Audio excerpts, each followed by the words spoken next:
আলাইকুম। জীবনের কিছু কথা। যখন চাকরিতে ঢুকলাম, ওয়াইফেরও একটা সুযোগ আসলো, তাকেও চাকরিতে ঢুকিয়ে দিলাম। দুইজনে ব্যাংকার।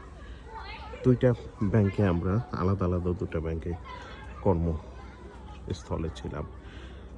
তারপরে প্রথম সন্তান হলো মেয়ে, দ্বিতীয় সন্তান হলো, কিন্তু বাড়িতে থাকার মতো কেউ ছিল না।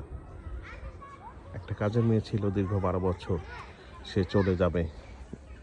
এই মুহূর্তে কি করব, একটা কঠিন চিন্তার ভিতর। দ্বিতীয় মেয়ের জন্ম হলো, তাহলে তিনজনকে নিয়ে যদি কর্মস্থলে চলে যায়, তাহলে বাড়িতে তাদেরকে দেখাশোনার জন্য একজন লোক অবশ্যই প্রয়োজন। বহু খোঁজাখুঁজির পরে কোনো সিদ্ধান্তে উপনীত হতে পারলাম না। বাধ্য হয়ে চিন্তা করলাম নিকটবর্তী কার দেশ, বাড়িটা কাছে, ওই জায়গায় শেল্টার নিব। স্কুল কলেজ আশেপাশে আসে, এইরকম পরিবেশে এরকম জায়গা।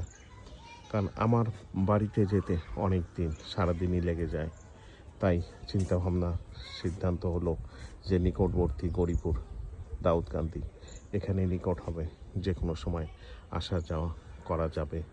তাই সিদ্ধান্ত নিলাম এখানে ওর গরিপুরে একটা ব্রাঞ্চ আছে, সেই ব্রাঞ্চে শিফট করব।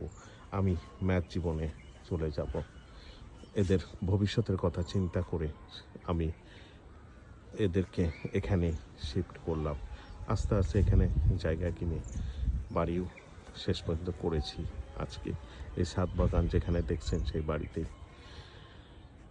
তারপরে আমার জীবনটা কষ্টে। সপ্তাহে 5 দিন ম্যাচে থাকতে হয়, কর্মজীবন শেষে ম্যাচে।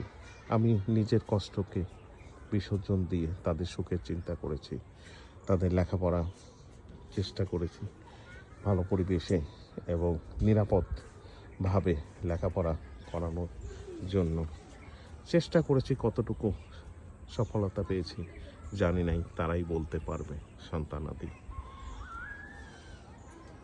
দুটা মেয়ে অস্ট্রেলিয়াতে আছে, একটা ওই দেশের নাগরিক, তার ছেলে এবং তার হাজব্যান্ডকে নিয়ে ওখানে বসবাস করে। ছোট মেয়েটা অস্ট্রেলিয়াতে লেখাপড়া করছে, লেখাপড়ার জন্য ওখানে আছে। প্রায় 2 বছর অতিবাহিত হয়েছে, আরও লেখাপড়া করতে আরও 3 বছর লাগবে। এই হলো জীবনের কিছু অংশ। ধন্যবাদ। পরবর্তীতে আবার কখনো বলবো।